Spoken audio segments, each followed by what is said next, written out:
بسم اللہ الرحمن الرحیم۔ بسم اللہ الرحمن الرحیم۔ یہ المختصر کا 39واں سبق ہے اور تلخیص المفتاح کی مقدمے سے قبل آخری چند جملے ہیں جن میں انہوں نے دعا کی ہے کہ وَأَنَا أَسْأَلُ اللَّهَ مِن فَضْلِهِ أَن يَنْفَعَ بِهِ كَمَا نَفَعَ بِأَصْلِهِ أَنَّهُ وَلِيُّ ذَلِكَ وَهُوَ حَسْبِي وَنِعْمَ الْوَكِيلُ۔ یہ جملہ ہے ان کا جس کو تفتزانی رحمہ اللہ نے اپنے مخصوص علمی انداز میں بیان کیا ہے کہ فرماتے انا اسأل اللہ، یہاں پر تفتزانی رحمہ اللہ فرماتے ہیں کہ قدم المسند الیہ، کہ ماتن نے یہاں پر مسند الیہ کو مقدم کیا ہے، یعنی انا کو مقدم کیا۔ کیوں؟ قصدا الى جعل الواو للحال، ارادہ کرتے ہوئے اس بات کا کہ واو کو حالیہ بنایا جائے۔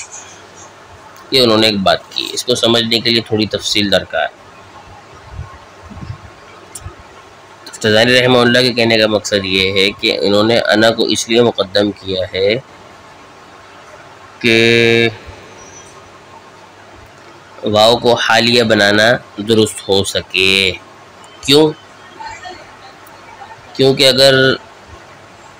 مسند الیہ کو مقدم نہ کیا جاتا اور اسأل اللہ ہی ہوتا صرف، تو اسألو میں انا ضمیر تھی مستتر جو حکماً مؤخر ہوتی ہے، اسی پر اکتفا کر کے یہ کہا جاتا اسأل اللہ۔ تو اس صورت میں جو واسأل اللہ میں واو تھا وہ حال کے لیے نہیں ہوتا اور نہ ہی اس کو عطف کے لیے قرار دینا مناسب ہوتا۔ کیوں؟ اس لیے کہ اگر واسأل اللہ ہوتا تو حال کے لیے تو اس لیے نہ ہوتا کہ نحویوں کے قاعدے کے مطابق حال کے لیے تو اس لیے نہ ہوتا کہ ایک نحویوں کا قاعدہ ہے کہ اگر فعل مضارع مثبت ہو اور حال واقع ہو تو اس کو ذوالحال کے ساتھ ربط دینے کے لیے ایک ضمیر لائی جاتی ہے، واو نہیں لایا جاتا۔ اور اگر جملہ اسمیہ حال واقع ہو تو اس کو واو کے ساتھ مربوط کیا جا سکتا ہے۔ اور واو عطف کا اس لیے قرار دینا مناسب نہ ہوتا کہ عطف کے جو محسنات ہیں ان میں سے ایک بات یہ ہے کہ معطوف اور معطوف علیہ کے درمیان ماضی اور مضارع ہونے میں مناسبت ہو، یعنی اگر دونوں ماضی ہیں، معطوف علیہ ماضی ہے تو یہ بھی ماضی ہونا چاہیے، وہ مضارع ہے تو یہ بھی مضارع ہونا چاہیے۔ تو یہاں ایسا نہیں ہے اسأل اللہ میں، تو اسأل اللہ میں اس لیے کہ جس کو آپ معطوف علیہ بناتے ہیں وہ سمیتہ ماضی ہوتا اور معطوف اسأل مضارع ہوتا، تو دونوں ہی صورتوں میں نہ واو کو عطف بھی اس صورت میں قرار نہیں دے سکتے تھے۔ تو اب جب واسأل اللہ میں نہ واو عطفہ ہو سکتا تھا نہ واو حالیہ ہو سکتا تھا،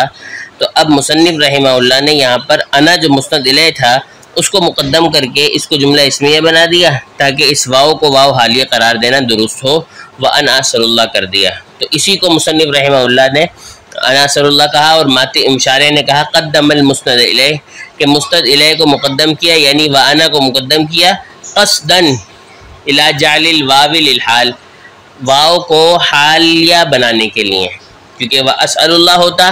تو واو نہ حالیہ بن سکتا تھا اور نہ واو عاطفہ بن سکتا تھا۔ اس کی وجہ ہم نے ابھی بیان کر دی ہے کہ اگر فعل مضارع مثبت ہو اور حال واقع ہو تو ذوالحال کے ساتھ مربوط کرنے کے لیے ضمیر لائی جاتی ہے، واو نہیں لایا جاتا، اور اگر جملہ اسمیہ ہو تو واو کے ساتھ مربوط کیے جاتے ہیں، تو اس لیے جملہ اسمیہ کر دیا اور واو کے ساتھ اس کو مربوط کر دیا۔ اور آگے مصنف رحمہ اللہ نے فرمایا کہ من فضلہ حال من ان ينفع به، کہ یہ جو من فضلہ ہے یہ حال مقدم ہے، اور ذوالحال کون ہے؟ ان ينفع به، ان ينفع به سے یہ حال بن رہا ہے، حال بن رہا ہے، یہ حال مقدم ہے، اور ان ينفع به یہ مصدر کی تعویل میں ہو گیا، اسأل اللہ کا مفعول وہ ہے، اور پھر یہ حال بن رہا ہے۔ یعنی مصنف رحمہ اللہ نے دعا کرتے ہوئے یہ عرض کی ہے کہ اے اللہ اپنے فضل و کرم سے اس کتاب کو نفع بخش بنا، بالکل اسی طرح کہ جس طرح تو نے اس کی اصل کما نفع باصلہ، جس طرح تو نے نفع، میں اللہ سے یہ سوال کرتا ہوں کہ اس کے فضل سے کہ اس کے ذریعے، اس مختصر کے ذریعے نفع دے وہ جس طرح اس کی اصل کے ذریعے اس نے نفع کو عام کیا ہے۔ اصل کے ذریعے مطلب یعنی مفتاح کے ذریعے، یا پھر قسم ثالث کو جس طرح نفع بخش بنایا اس کو بھی بنایا۔ آگے ہے انہو ولی ذالک ونعم الوکیل، انہو ولی ذالک وہو حسبی ونعم الوکیل، یہ ماتن کا جملہ ہے۔ تو شارح نے کہا کہ ای اللہ تعالی، انہو حمزہ کی فتح کے ساتھ ہے، یہ اسأل اللہ کی علت ہے، اور تقدیر عبارت ہے لأنہو، یعنی کہ اللہ تبارک و تعالی سے نفع کی درخواست کیوں کی گئی ہے؟ اس لیے کی گئی ہے کہ انہو تعالی ولی ذالک، کہ اللہ تبارک و تعالی ہی اس نفع کا متولی ہے اور اس نفع کا معطی ہے۔ اور اگر آپ انہو پڑھیں اس کو تو پھر یہ استئناف ہوگا، جملہ استئنافیہ ہوگا، اور سوال مقدر کا جواب ہوگا۔ سوال یہ ہوگا کہ مصنف نے اللہ تبارک و تعالی سے ہی کیوں درخواست کی اور اس کے علاوہ کسی سے کیوں درخواست نہیں ہوئی نفع بخش بنانے کی؟ تو اس کا جواب یہ ہوا ہے، دیا ہے کہ کیونکہ اللہ تبارک و تعالی ہی اس نفع کا متولی ہے، اسی لیے اس سے درخواست کی گئی۔ تو انہو بھی پڑھ سکتے ہیں، انہو بھی پڑھ سکتے ہیں۔ انہو پڑھیں گے تو لأنہو، یعنی اصل عبارت لأنہو ہے، اور یہ جملہ ما قبل کی تعلیل ہوگی، اور اگر انہو پڑھیں گے تو جملہ استئناف ہوگا اور سوال کا جواب ہوگا کہ اللہ تبارک و تعالی سے ہی کیوں دعا کی گئی ہے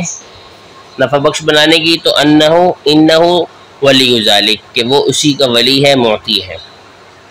اس نفع کا۔ آگے ماتن کا جملہ ہے وہو حسبی ونعم الوکیل۔ شارح نے کہا ہے ای محسبی وکافی،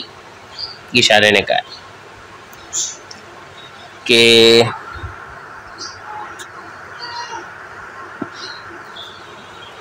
کہ حسبی محسبی کے معنی میں ہے، یعنی حسب مصدر ہے، حسب جو ہے وہ مصدر ہے اور مبنی للفاعل ہے۔ اب اس کا معنی بھی شارح نے بتایا ہے کہ یہ جو محسبی ہے وہ کافیون کے معنی میں ہے۔ تو ہوا حسبی میں گویا کہ یہ جو یا ہے متکلم کی ہے، اور حسب جو ہے وہ اس میں مصدر ہے، محسب کے معنی میں ہے،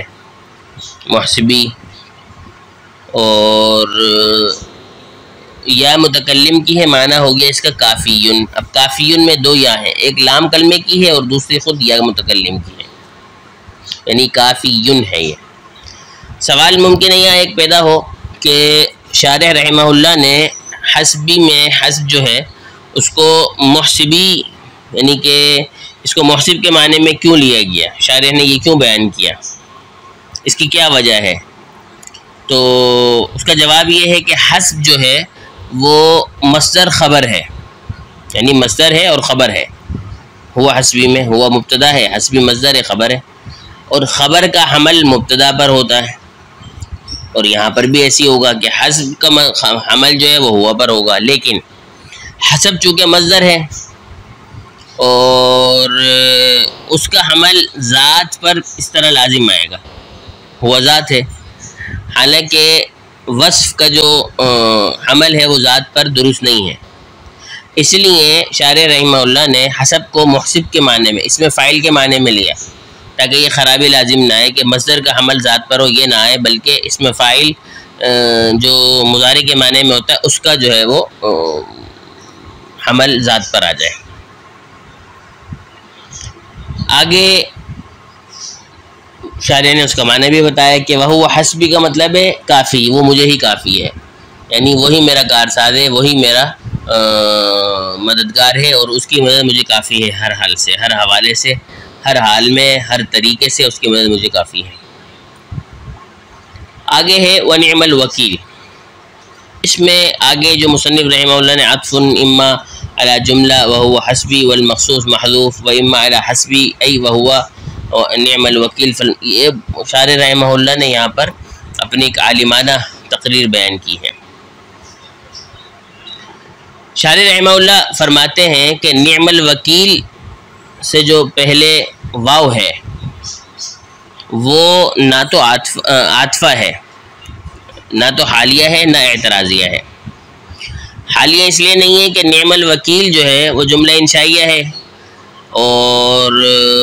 جملہ انشائیہ حال ہو نہیں سکتا، لہذا یہ واو حالیہ نہیں ہے۔ اور اعتراضیہ اس لیے نہیں ہے کہ جو جملہ معترضہ ہوتا ہے وہ معترضہ وہ درمیان کلام میں آتا ہے، آخر کلام میں نہیں آتا، جبکہ نعم الوکیل آخر کلام میں واقع، اس لیے واو اعتراضیہ بھی نہیں ہو سکتا، لہذا یہ واو عاطفہ ہے۔ شارح کہتے ہیں کہ نعم الوکیل سے پہلے جو ہیں وہ آگے جو عبارت ہے شارح کی کہ یا تو نعم الوکیل کا جملے پر عطف ہے یا پر صرف حسبی پر عطف ہے، یہ جو شارح کی عبارت ہے آگے، تو اس میں شارح نے اس کا عطف اور اس کی ترکیب بیان کی ہے۔ شارح کہتے ہیں کہ نعم الوکیل سے پہلے تین جملے، ایک ہے اسأل اللہ، دوسرا ہے انہ ولی ذالک، تیسرا ہے ہوا حسبی۔ ان میں سے پہلے دو جملوں پر عطف نہیں ہو سکتا، یعنی اسأل اللہ پر عطف ہو یہ بھی نہیں ہو سکتا، انہ ولی ذالک پر عطف ہو یہ بھی نہیں ہو سکتا۔ اول پر تو اس لیے نہیں ہو سکتا کہ اسأل اللہ ترکیب میں حال واقع ہے، اگر نعم الوکیل بھی معطوف ہو تو نعم الوکیل بھی اپنے اس پر حال پر معطوف ہونے کی وجہ سے حال ہوگا، کیونکہ معطوف علیہ کے حکم میں ہوتا ہے، حالانکہ جملہ انشائیہ ہونے کی وجہ سے یہ حال نہیں ہو سکتا، لہذا اس پر تو عطف نہیں ہو سکتا اسأل اللہ پر۔ دوسرا جملہ جو ہے انہ ولی ذالک، اس پر بھی عطف نہیں ڈالا جا سکتا، اس لیے کہ انہ ولی ذالک اصل ہے لانہ ولی ذالک، یہ ما قبل کی علت ہے، اور اب اگر نعم الوکیل کو اس پر عطف دیں گے تو وہ بھی علت بنے گا، کیونکہ دونوں کا حکم ایک ہوتا ہے معطوف علیہ کا، اور جملہ انشائیہ علت بھی نہیں بن سکتا۔ تو الحاصل یہ ہوا کہ جب دونوں جملوں پر عطف نہیں ہو سکتا تو لا محالہ بات درست ہو گئی کہ تیسرے جملے پر عطف متعین ہو گیا، کہ اس کا جو عطف ہے وہ نعم الوکیلوں پر ہے، نہ تو اسأل اللہ پر ہے، نہ ہو انہ ولی ذالک پر ہے۔ اسأل اللہ پر اس لیے نہیں ہے کہ وہ حال ہے، اس کو بھی حال بنانا پڑے گا، جملہ انشائیہ حال نہیں ہو سکتا، اور انہ ولی ذالک اس لیے نہیں ہو سکتا عطف کہ وہ علت ہے، اس کو بھی علت بنانا پڑے گا، اور جملہ انشائیہ علت نہیں بن سکتا، تو لہٰذا معلوم ہوا، متعین ہو گیا کہ اس کا عطف جو ہے وہ ہوا حسبی پر ہے۔ تو خلاصہ یہ ہوا کہ یہ جو نعم الوکیل ہے اس کا جو واو ہے وہ حالیہ ہی ہے، نہ تو اعتراضیہ ہے، اور عاطفہ ہے، نہ حالیہ ہے، نہ اعتراضیہ ہے۔ حالیہ اس لیے نہیں ہے کہ اس کے لیے جملہ خبریہ ہونا ضروری ہے، اور نعم الوکیل یہ انشائیہ ہے، اور یہ حال واو اعتراضیہ بھی نہیں ہو سکتا، کیوں؟ کیونکہ اعتراض کے لیے، جملہ اعتراضیہ کے لیے شرط ہے کہ وہ ایسے نقطے پر مشتمل ہو جو نقطہ نادر ہو، اور ایسا لطیف ہو، اور جو کوئی ایک بات رہ گئی ہو ما قبل کلام سے اس کو بیان کرنے کے لیے لایا گیا ہو،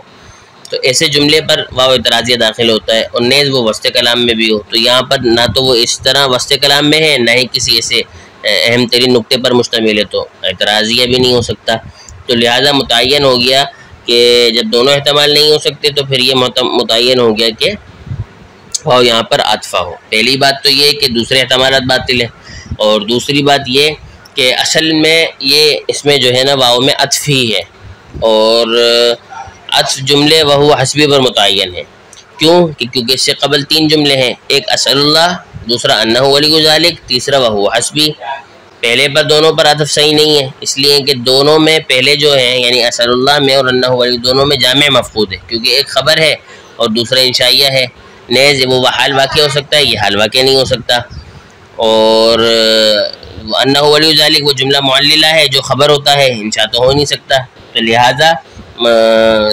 صرف عطف متعین ہو گیا، اور وہ بھی وہوا حسبی پر ہی متعین ہوا کہ یہ حسبی ہی پر عطف ہے.